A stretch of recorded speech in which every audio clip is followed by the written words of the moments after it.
Viewers academy में आप लोगों का स्वागत है। आज के इस वीडियो में हम लोग घटना चक्र लेखपाल प्रैक्टिस सेट के सभी हिस्ट्री के क्वेश्चन देखेंगे। तो पहला क्वेश्चन है कि निम्न का मिलान कीजिए। जैसे इसमें एक तरफ में लिखा हुआ है कि ब्रह्म समाज, रामकृष्ण मिशन, आर्य समाज और सत्य शोधक समाज, और दूसरे साइड में ये उनके संस्थापक के नाम लिखे हैं, तो उनको मिलान करना है एक दूसरे से। तो यहाँ पे ब्रह्म समाज के संस्थापक है राजा राम मोहन राय। तो ब्रह्म समाज की स्थापना राजा राम मोहन राय ने की थी। उन्होंने सती प्रथा का विरोध भी किया था और एकेश्वरवाद का प्रचार किया था। और ब्रह्म समाज की स्थापना 1828 में हुई थी।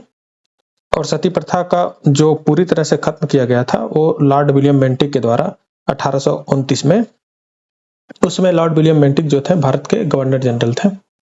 और जो दूसरा है रामकृष्ण मिशन, इसके संस्थापक हैं स्वामी विवेकानंद। इन्होंने 1897 में इसकी रामकृष्ण मिशन की स्थापना किए थे। और 1893 में स्वामी विवेकानंद जो थे, ये शिकागो जब धर्म सम्मेलन हुआ था शिकागो में, तो वहां पे ये भारत का प्रतिनिधित्व किए थे। और ये जो रामकृष्ण मिशन जो इन्होंने शुरुआत किया था रामकृष्ण मिशन की, तो इसमें जो स्वामी विवेकानंद है इनके गुरु का नाम रामकृष्ण परमहंस था। ठीक है, इन्हीं के नाम पे इन्होंने रामकृष्ण मिशन की शुरुआत किए थे। और जो यहाँ पे नीचे है आर्य समाज, इसके संस्थापक थे स्वामी दयानंद सरस्वती जी। और इन्होंने नारा दिया था वेदों की ओर लौटो। और जो सत्य शोधक समाज है उसके संस्थापक थे ज्योतिबा राय फुले। तो जो ज्योतिराव फुले हैं इन्होंने 1873 में सत्य शोधक समाज की स्थापना किए थे। इन्होंने जाति व्यवस्था का काफी विरोध किया था। और इन्होंने ज्योतिबा फुले ने गुलामगिरी नामक पुस्तक भी लिखे थे। आर्य समाज के जो संस्थापक हैं स्वामी दयानंद सरस्वती जी, इन्होंने शुद्धि आंदोलन भी चलाया था। इसके तहत हिंदू धर्म का परित्याग करने वाले जो लोग हिंदू धर्म को छोड़ चुके थे उन्हें पुनः हिंदू धर्म में वापसी कर सकते थे। इसी के लिए उन्होंने शुद्धि आंदोलन चलाया था। इसलिए स्वामी दयानंद सरस्वती जी ने 1875 में आर्य समाज की स्थापना किए थे। अगला क्वेश्चन है किस वर्ष बाबर ने सुल्तान इब्राहिम लोदी को पानीपत की लड़ाई में पराजित किया था? तो यह है कि 1526 ईस्वी में बाबर ने इब्राहिम लोदी को पराजित किया था। 21 अप्रैल 1526 को बाबर जब भारत में आक्रमण किया था तो पहली लड़ाई इसकी पानीपत की प्रथम लड़ाई ही हुई थी। इस युद्ध का महत्व यह था कि इस युद्ध में बाबर ने इब्राहिम लोदी को हराया। उसके बाद भारत में मुगल साम्राज्य की स्थापना हुई। बाबर ने पहली बार इस युद्ध में तोपों का प्रभावी उपयोग किया था। जब बाबर भारत में आया था तो उसने शुरुआत में कुछ लड़ाइयां लड़ा था। जैसे पहले उसने लड़ा था 1526 में पानीपत का प्रथम युद्ध, इसमें इब्राहिम लोदी के साथ उसने लड़ा था। उसके बाद फिर इसने लड़ा खानवा का युद्ध 1527 ईस्वी में राणा सांगा के साथ बाबर ने युद्ध लड़ा था। फिर उसके बाद उसने लड़ा था चंदेरी का युद्ध 1528 ईस्वी में मेदिनी राय के खिलाफ। और उसके बाद फिर इसने घाघरा का युद्ध लड़ा था 1529 ईस्वी में महमूद लोदी एवं बाबर के बीच हुआ था घाघरा का युद्ध। उसके बाद 1530 ईस्वी में बाबर की मृत्यु हो गई थी। और ये इन सभी युद्ध में बाबर विजयी हुआ था।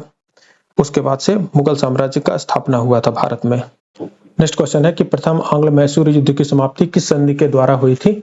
तो वो है मद्रास की संधि से प्रथम आंग्ल मैसूर युद्ध को समाप्त कर दिया गया था। तो प्रथम आंग्ल मैसूर युद्ध 1767 से 1769 के बीच हुआ था।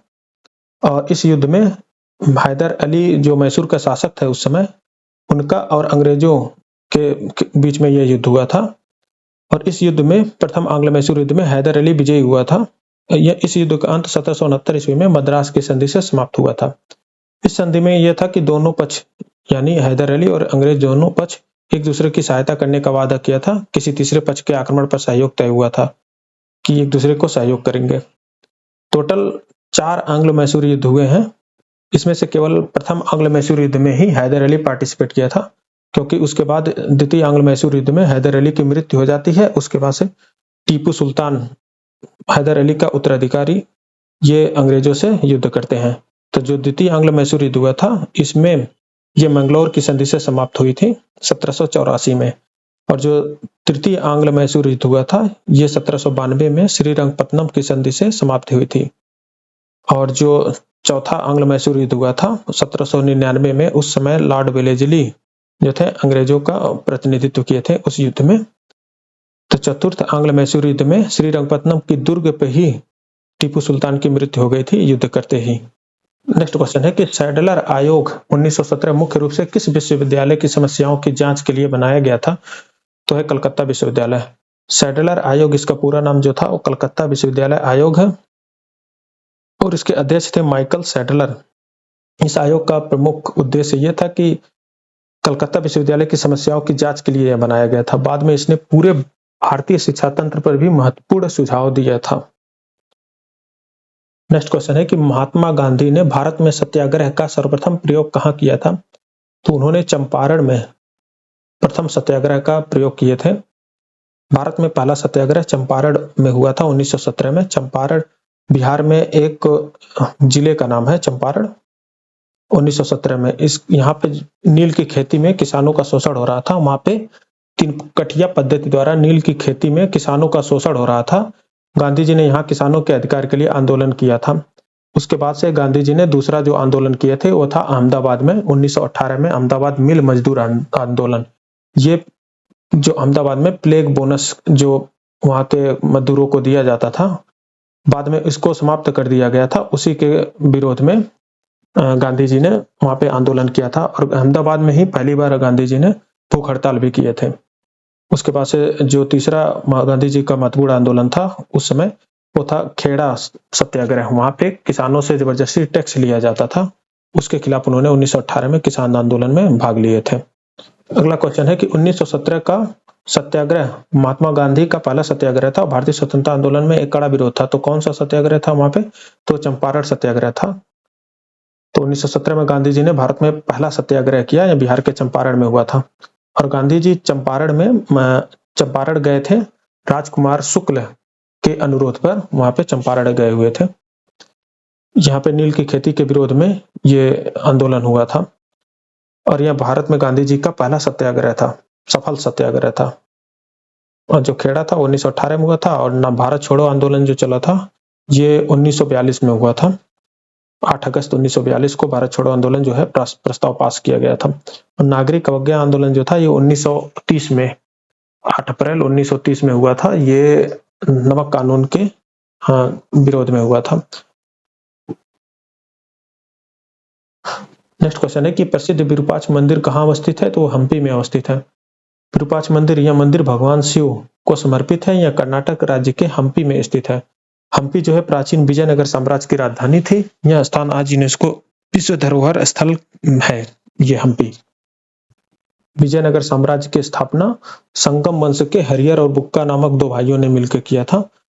तो विजयनगर साम्राज्य में कई वंश आए हैं। जैसे पहले आया था कि संगम वंश, संगम, फिर उसके बाद आया था सालू वंश, संगम, सालू, तुलु और फिर लास्ट में आया था अराविडो वंश। जो तुलु वंश था इसी वंश से संबंधित है कृष्णदेवराय। नेक्स्ट क्वेश्चन है कि स्थायी बंदोबस्त सबसे पहले शुरू किया गया था तो बंगाल और बिहार में। स्थायी बंदोबस्त जो है ये वर्ष 1793 में शुरुआत की गई थी लॉर्ड कॉर्नवालिस के द्वारा। इसे जमींदारी व्यवस्था भी कहा जाता है। सबसे पहले बंगाल और बिहार में यह लागू किया गया था, बाद में कुछ हद तक उड़ीसा में भी लागू हुआ, लेकिन सबसे पहले बंगाल और बिहार में लागू हुआ था।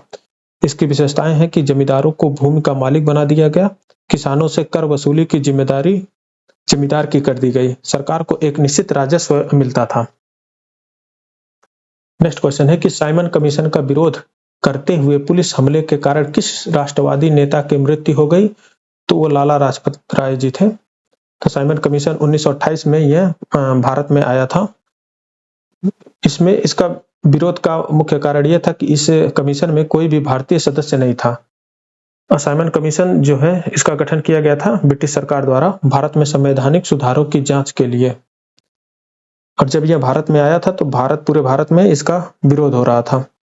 तो लाहौर में जब इसका विरोध हो रहा था तो उसको लाला लाजपत राय जी द्वारा के नेतृत्व में यह विरोध हो रहा था लाहौर में।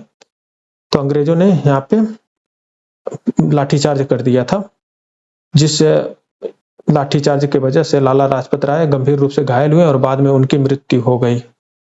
इसी का बदला लेने के लिए भगत सिंह और ये चंद्रशेखर आजाद इन सब लोगों ने मिलकर सैंडर्स की हत्या कर दिए थे लाहौर में। लाहौर षड्यंत्र केस उसी को बोला जाता है। उसी केस के तहत फिर भगत सिंह को फांसी की सजा भी हुई थी। नेक्स्ट क्वेश्चन है कि इनमें से किसने भूमि मापन की व्यवस्था प्रारंभ की? तो प्रारंभ किए थे ये शेरशाह सूरी थे। भूमि मापन की व्यवस्थित शुरुआत शेरशाह सूरी ने की थी। बाद में अकबर ने इसे और अधिक वैज्ञानिक और व्यवस्थित बनाया। शेरशाह सूरी का योगदान यह था कि भूमि मापन के लिए जरीब मापने की रस्सी का उपयोग किए थे और किसानों से उचित कर वसूली ये लेते थे। प्रशासनिक सुधारों की शुरुआत शेरशाह सूरी के द्वारा किया गया था और अकबर ने टोडरमल की सहायता से 10 प्रणाली लागू किए थे और भूमि मापन को अधिक सटीक बनाया था, लेकिन शुरुआत किए थे शेरशाह सूरी द्वारा। नेक्स्ट क्वेश्चन है कि चंद्रगुप्त मौर्य के इस प्रसिद्ध राजनीतिक सलाहकार को निम्नलिखित सभी नामों से जाना जाता था। इसके अलावा तो इसमें जो चंद्रगुप्त मौर्य के प्रसिद्ध राजनीतिक सलाहकार थे उनका नाम था चाणक्य। तो चाणक्य का नाम विष्णुगुप्त, कौटिल्य, ये तीनों है। ये समुद्रगुप्त नहीं है क्योंकि समुद्रगुप्त ये गुप्त साम्राज्य के एक शासक थे समुद्रगुप्त। इनको भारत का नेपोलियन भी बोला जाता था समुद्रगुप्त को। बाकी कौटिल्य जो है इनकी रचना अर्थशास्त्र के लेखक के रूप में हुई थी। तो ये तीनों नाम जो है चाणक्य के ही है। इनका वास्तविक नाम तो विष्णुगुप्त था। नेक्स्ट क्वेश्चन है कि 1929 ईस्वी के शारदा एक्ट का संबंध मुख्य रूप से किससे था? तो शारदा एक्ट का संबंध 1929 ईस्वी में ये बाल विवाह की आयु को इसके द्वारा निर्धारित किया गया था। ये शारदा एक्ट जो नाम पड़ा था ये डॉक्टर हरविलास शारदा के नाम पे ये शारदा एक्ट का नाम पड़ा था। तो शारदा एक्ट इसे बाल विवाह निषेध अधिनियम भी कहा जाता है। यह कानून बाल विवाह को रोकने के लिए बनाया गया था। इसका मुख्य उद्देश्य था विवाह की न्यूनतम आयु निर्धारित करना, जिसमें लड़कियों के लिए आयु 14 वर्ष और लड़कों के लिए 18 वर्ष निर्धारित किया गया था। और जो इसमें सती प्रथा है यह 1829 में लॉर्ड विलियम बेंटिक के समय में समाप्त किया गया था और जो इसमें विधवा विवाह है वो 1856 ईस्वी में कानून बनाकर समाप्त किया गया था। और 1856 में जो भारत के गवर्नर जनरल थे उनका नाम था लॉर्ड कैनिंग। और फिर इसके बाद 1 साल बाद ही 1857 की क्रांति हुई थी। उस समय भी लॉर्ड कैनिंग ही गवर्नर जनरल थे। नेक्स्ट क्वेश्चन है कि भारतीय राष्ट्रीय कांग्रेस के 1905 के बनारस अधिवेशन की अध्यक्षता किसने की थी? तो थे गोपाल कृष्ण गोखले जी। 1905 के बनारस अधिवेशन की अध्यक्षता गोपाल कृष्ण गोखले ने किया था। और गोपाल कृष्ण गोखले जो थे ये एक उदारवादी नेता थे और ये महात्मा गांधी के राजनीतिक गुरु माने जाते हैं। उन्होंने सुधारवादी और संवैधानिक तरीकों पर जोर दिया था। नेक्स्ट क्वेश्चन है कि किस राजा के प्रशासन में अष्टप्रधान मंत्रिपरिषद पाई गई थी? तो वो थे शिवाजी के प्रशासन में अष्टप्रधान मंत्रिपरिषद की व्यवस्था थी। तो अष्टप्रधान का अर्थ है 8 मंत्रियों की परिषद। यह व्यवस्था मराठा शासन में पाई जाती थी। तो शिवाजी का प्रशासन यह था कि छत्रपति शिवाजी महाराज ने अष्टप्रधान मंत्रिपरिषद की स्थापना की। इसमें 8 प्रमुख मंत्री होते थे, जैसे पेशवा प्रधानमंत्री, अमात्य जो थे वो वित्त मंत्री थे, सेनापति, सेना प्रमुख, और जो विदेश मंत्री थे उनको सुमंत बोला जाता था। नेक्स्ट क्वेश्चन है कि पानीपत का द्वितीय युद्ध किनके बीच लड़ा गया था? तो पानीपत का द्वितीय युद्ध अकबर और हेमू यानी हेमचंद विक्रमादित्य के बीच ये 1556 ईस्वी में लड़ा गया था। जब अकबर के पिता हुमायूं की मृत्यु हुई थी उसके बाद से ये हेमचंद विक्रमादित्य और अकबर के बीच में ये युद्ध हुआ था 1556 ईस्वी में। अकबर की सेना का जो नेतृत्व किए थे वो बैरम खान ने किया था और हेमू को युद्ध के दौरान आंख में तीर लगने से हार का सामना करना पड़ा। इससे मुगल साम्राज्य को पुनः स्थापित किया गया। और जो प्रथम पानीपत का युद्ध हुआ था वो हुआ था 1526 ईस्वी में बाबर और इब्राहिम लोदी के बीच में। इसमें बाबर विजयी हुआ था। और तीसरा जो पानीपत का युद्ध हुआ था वो मराठा और अहमद शाह अब्दाली के बीच में 1761 में हुआ था और इसमें अहमद शाह अब्दाली विजयी हुए थे। नेक्स्ट क्वेश्चन है कि वर्ष 1857 के विद्रोह में कानपुर के नेता कौन थे? तो कानपुर को नेतृत्व किया था नाना साहब ने और इनको ढोंढू पंत भी कहा जाता है। तो नाना साहब का योगदान भी पेशवा बाजीराव द्वितीय के दत्तक पुत्र थे। अंग्रेजों की पेंशन नीति से असंतुष्ट हैं, उन्होंने कानपुर में अंग्रेजों के खिलाफ विद्रोह का नेतृत्व किया था। और जो रानी लक्ष्मीबाई थी वो झांसी को नेतृत्व की थी और जो कुंवर सिंह थे वो बिहार का नेतृत्व किए थे। अगला क्वेश्चन है कि निम्नलिखित का मिलान कीजिए। सूची 1 को सूची 2 से मिलाना है। इसमें एक साइड में ये लिखा है राम प्रसाद बिस्मिल, सूर्यसेन, अरविंदो घोष और भगत सिंह, और इधर ये सब केसेस लिखे हैं कि किसका संबंध किस केस से है। तो रामप्रसाद बिस्मिल का संबंध काकोरी षड्यंत्र मामला से है। रामप्रसाद बिस्मिल को काकोरी षड्यंत्र मामले में ही गोरखपुर में इनको फांसी दे दी गई थी, और जो सूर्य सेन जी हैं इनको चटगांव शस्त्रागार छापा से संबंधित है, और अरविंदो घोष जो थे वो अलीपुर बम मामले से संबंधित है। और भगत सिंह जो है इनका संबंध लाहौर षड्यंत्र केस से है। इसी में भगत सिंह ने सैंडर्स की हत्या किए थे, और इसी लाहौर षड्यंत्र केस के तहत ही भगत सिंह, सुखदेव और राजगुरु को फांसी की सजा हुई थी। रामप्रसाद बिस्मिल जो हैं, ये जो काकोरी कांड था 1925 में, इसमें मुख्य भूमिका रामप्रसाद बिस्मिल जी निभाए थे, और क्रांतिकारी संगठन HRA के सदस्य भी थे रामप्रसाद बिस्मिल, यानी हिंदुस्तान रिपब्लिकन एसोसिएशन के सदस्य थे। नेक्स्ट क्वेश्चन है कि सिंधु घाटी सभ्यता के बारे में इनमें से कौन सा कथन सत्य है? तो सिंधु लोग कपास का उत्पादन करने वाले पहले थे, ये सत्य है, और बाकी सब ये सब असत्य हैं। अगला क्वेश्चन है कि विनोबा भावे का भूदान आंदोलन कहाँ से प्रारंभ हुआ था? तो विनोबा भावे का भूदान आंदोलन पोचमपल्ली से शुरुआत हुआ था। यह तेलंगाना में एक जगह है, पोचमपल्ली गांव से शुरू किया गया था। तो भूदान आंदोलन यह था 1951 में शुरू हुआ था। इसका उद्देश्य था भूमिहीन लोगों को भूमि दिलाना, और इसके नेता थे आचार्य विनोबा भावे। यह आंदोलन तेलंगाना के पोचमपल्ली गांव से शुरू हुआ था। यहाँ एक जमींदार ने स्वेच्छा से भूमि दान की थी, इसी से भूदान आंदोलन की शुरुआत हुई।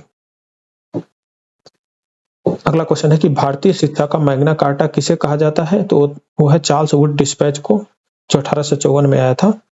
इसको भारतीय शिक्षा का मैग्ना कार्टा कहा जाता है। मैग्ना कार्टा का अर्थ होता है कि महान अधिकार पत्र या आधारभूत दस्तावेज, यानी ऐसा दस्तावेज जो किसी व्यवस्था की मजबूत नींव रखे।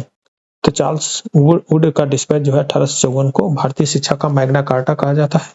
इसके मुख्य बिंदु है कि भारत में आधुनिक शिक्षा प्रणाली की नींव रखी, विश्वविद्यालयों की स्थापना का सुझाव दिया, अंग्रेजों के साथ साथ स्थानीय भाषाओं पर भी जोर दिया गया इस डिस्पैच में, और शिक्षा विभाग की स्थापना इसी चार्ल्स वुड का डिस्पैच विभाग के ये सब बिंदु थे। अगला क्वेश्चन है कि थॉमस रो मुगल सम्राट जहांगीर से किस किले में मिला था?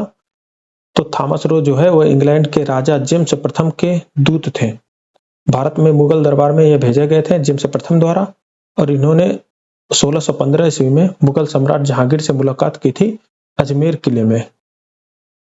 उस समय जहांगीर जो है अजमेर में ठहरा हुआ था, तो अजमेर के किले में उनकी मुलाकात हुई थी। अगला क्वेश्चन है कि पंचगव्य में निम्नलिखित में से क्या सम्मिलित नहीं किया जाता? पंचगव्य का अर्थ है गाय से प्राप्त 5 वस्तुएं। ये 5 चीजें होती हैं: दूध, दही, घी, गोबर और गोमूत्र। इसमें तुलसी शामिल नहीं है, तो इसका आंसर होगा तुलसी। नेक्स्ट क्वेश्चन है कि निम्नलिखित में से कौन सा 1857 के विद्रोह का परिणाम था? तो ईस्ट इंडिया कंपनी की शक्तियों को ब्रिटिश क्राउन में हस्तांतरित कर दिया गया। यह सही है, क्योंकि 1857 की क्रांति के बाद ईस्ट इंडिया कंपनी जो है उसकी सभी शक्तियों को ब्रिटिश क्राउन अपने हाथ में ले लिया था, और भारत का शासन जो है सीधे ब्रिटिश क्राउन के अधीन आ गया था। यह परिवर्तन 1858 के भारत शासन अधिनियम से हुआ था। अगला क्वेश्चन है कि महात्मा गांधी को महात्मा की उपाधि किसने दी थी? तो वो थे रविंद्रनाथ टैगोर। रविंद्रनाथ टैगोर को नोबेल पुरस्कार भी इनको मिला है। उन्होंने गांधी जी के व्यक्तित्व और विचारों से प्रभावित होकर उन्हें महात्मा यानी महान आत्मा कहा था। नेक्स्ट क्वेश्चन है कि भारत आने वाला प्रथम यूरोपीय देश कौन सा था? तो वो था पुर्तगाली। पहले पुर्तगाली आया था, फिर डच, फिर अंग्रेज, फिर उसके बाद से आए थे लास्ट में फ्रांसीसी। तो 1498 ईस्वी में वास्को डी गामा जो थे वो भारत केरल में आए थे, कालीकट में सबसे पहले। वो पुर्तगाल से आए थे। यह भारत में यूरोपियों के आगमन की शुरुआत हुई थी। अंग्रेज बाद में आए थे 1600 ईस्वी के आसपास ईस्ट इंडिया कंपनी की स्थापना के साथ।